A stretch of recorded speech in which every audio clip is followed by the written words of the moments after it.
Agora vamos fazer aqui um exercício sobre engrenagem cilíndrica de dentes helicoidais. Então, dimensionar o par de engrenagem cilíndrica de dentes helicoidais para que possa atuar com segurança na transmissão representada conforme segue. Então, tá aqui, nós temos aqui o motor, né? Motor, um acoplamento aqui por flange, né? Aí nós temos aqui, ó, o pinhão, certo? E é helicoidal, né? Helicoidal. Então, os dois são biapoiados, certo? Os dois são biapoiados. O acionamento será feito por meio de um motor elétrico com potência 14,7 kW, né? E a rotação 1140 RPM. O material utilizado é o SAE 8640, né? O aço SAE 8640. A dureza é 58 HRC. Então daqui vocês podem ver que está na escala Rockwell. Dessa forma vocês vão ter que usar aquela tabela de conversão de dureza para poder achar o valor na escala Brinell e poder utilizar na fórmula. Duração prevista, então vamos supor a duração de 10.000 horas. E aqui ele diz, ó, com atuação em eixos de transmissão. Então isso aqui é um UND, né? UND, eixos de transmissão e acionamento máximo de 10 horas por dia, né? Então, isso aqui para você ir lá na tabela AGMA e calcular, certo? Então, como ele dá aí todos os dados, né? A gente pode ir lá na tabela AGMA e obter o valor do FI, certo? Obter o valor do FI. E depois, com isso, a gente obter o valor do E, que é o fator de serviço, né? Fator de carga, certo?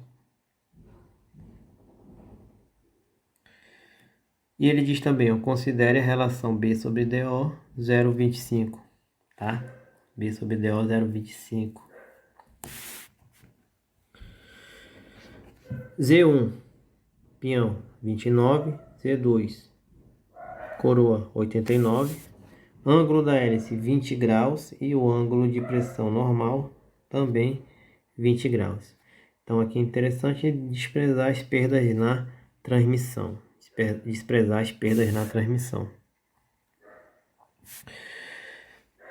Fator característica do material. Então vamos começar. Vamos começar primeiro, que é o critério de pressão, né? Critério de pressão e desgaste. Fator de características elásticas do material.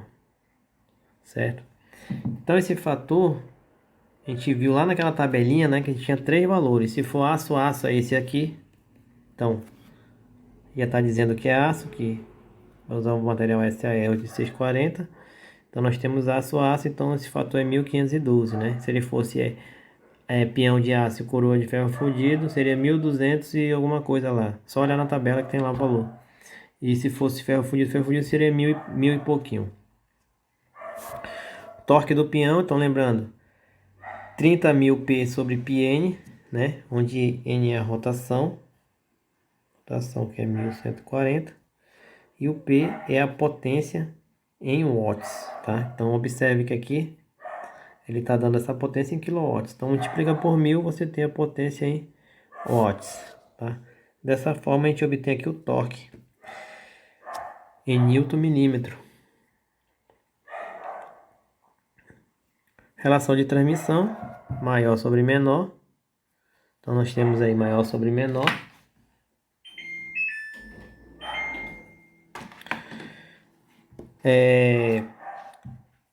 Agora nós vamos ver aqui o fator de durabilidade, W, tá certo?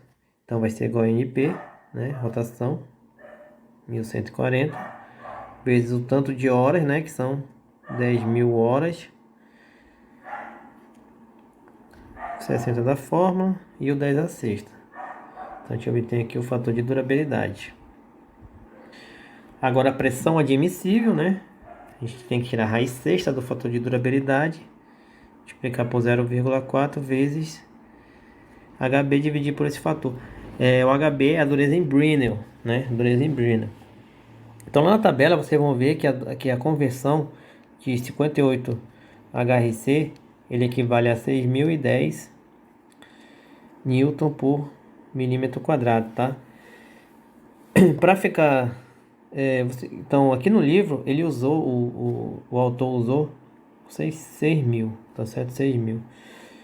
Porém, o ideal era usar 6.010, mas não vai ter muita diferença não. Então vamos fazer com 6 mesmo, então da mesma fórmula que estava nas cilíndricas de dentes retos, tá certo?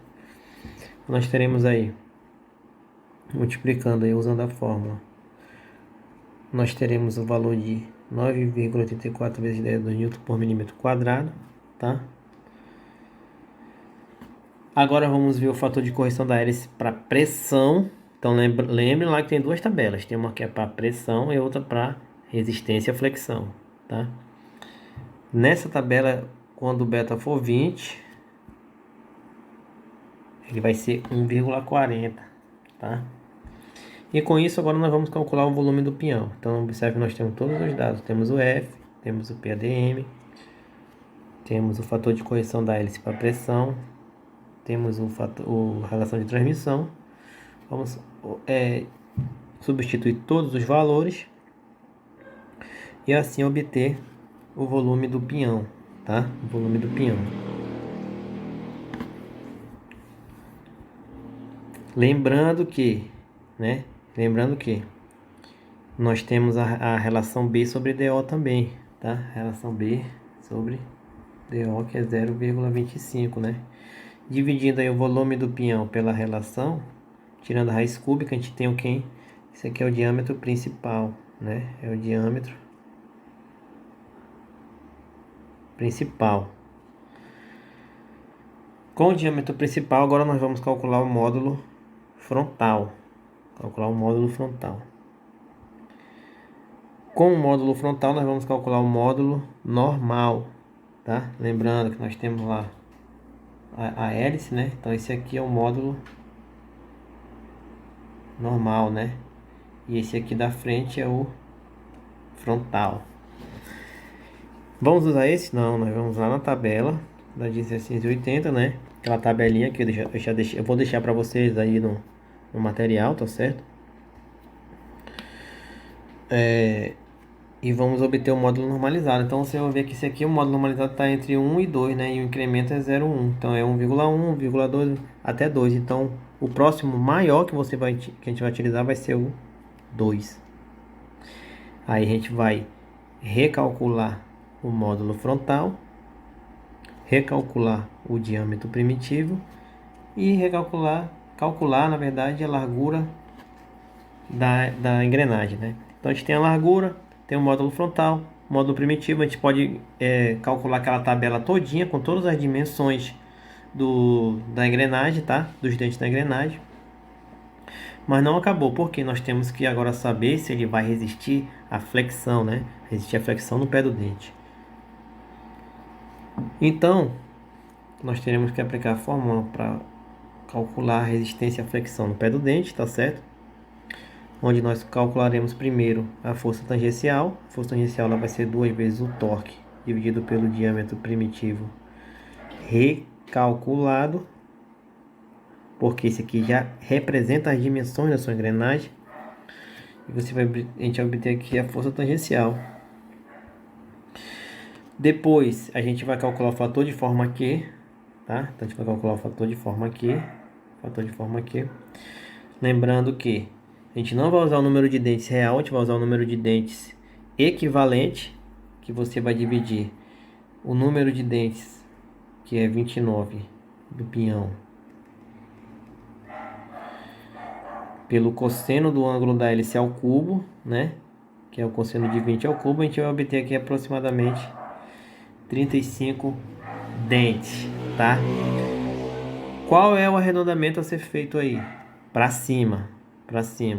Então se der, por exemplo, 34,3, você vai escolher 35. Se der 34,1, você vai escolher 35, tá? Então é aquele mesmo processo. Você sempre tem que buscar o arredondamento.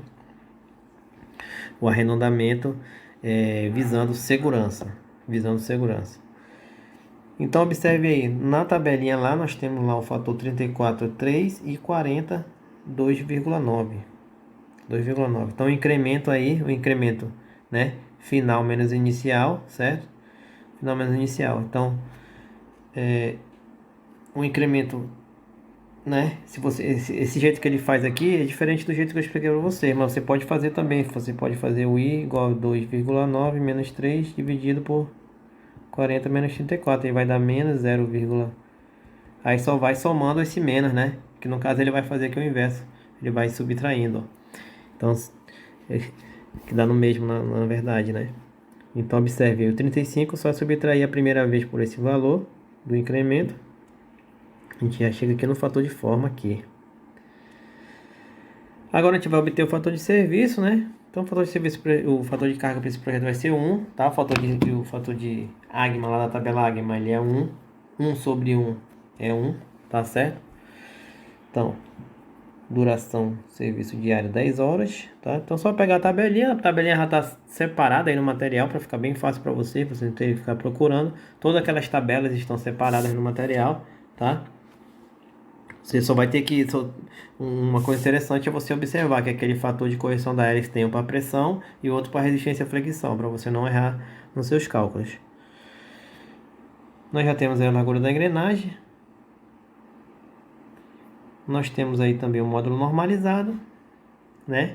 E aqui, como eu falei, para resistência, para resistência à fricção no pé do dente. Então é outro valor que é 1,35, tá? É 1,35. Também está no material que eu vou passar para vocês, aí separado já. Agora nós aplicamos a fórmula e calculamos a tensão máxima. A tensão máxima deu 294. Aí ela é maior do que a tensão do aço 8640. Tem também uma tabela lá com as resistências máximas suportadas por cada tipo de aço lá. Tá separada no material também para ficar fácil para vocês. Então ela é 200. Então agora o que nós temos que fazer? Nós temos duas possibilidades. A primeira, mudar a largura do peão. Então você pega aqui, ó, bota aqui, ó, no local aqui desse valor que você bota esse aqui e calcula a largura do peão, tá? Lembrando, arredondamento para cima, se deu 21,7. Então você vai fazer um arredondamento, você pode usar 21,8, por exemplo. Então, ou então 22 aqui, como é o caso, sempre visando segurança, né? Sempre visando segurança. Então essa é a primeira hipótese. A segunda hipótese é mudar o módulo normalizado. Você escolhe um módulo 1 ou 2 depois. 1 ou 2, em vez de usar 2, você pode usar um ou 2 depois, tá? Então essa primeira hipótese aqui com largura do peão, você vai preencher aquela tabela toda. Então não mudamos o módulo aqui, tá? Vamos usar aquele módulo igual a 2, vamos usar essa largura do peão. Então vamos preencher toda a tabela com todos os parâmetros, tá? Só seguir os dados. Então lembrando que você só vai começar a tabela sempre pelo módulo normalizado. Módulo normalizado, você vai começar sempre. Aí a partir daí você vai calcular todos os outros fatores, tá certo? Todos os outros fatores. Enfim.